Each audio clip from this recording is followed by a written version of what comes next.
L'equip femení d'handbol de la Universitat Autònoma de Barcelona es va enfrontar a la Universitat de Barcelona a la final de l'handbol femení disputada al complex esportiu La Marbella.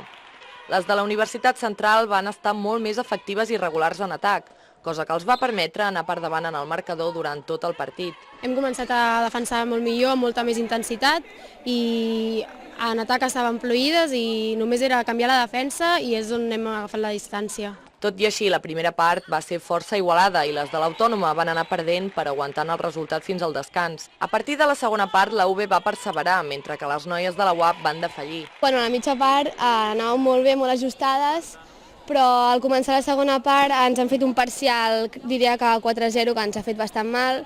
Ja s'ha anat del marcador i hem anat sempre per darrere, que això cansa molt moralment també, i ja no hem pogut remuntar. El partit va acabar amb un resultat final favorable per les de la Universitat de Barcelona, que es van imposar al marcador per una diferència de 13 punts, un resultat final de 40-27.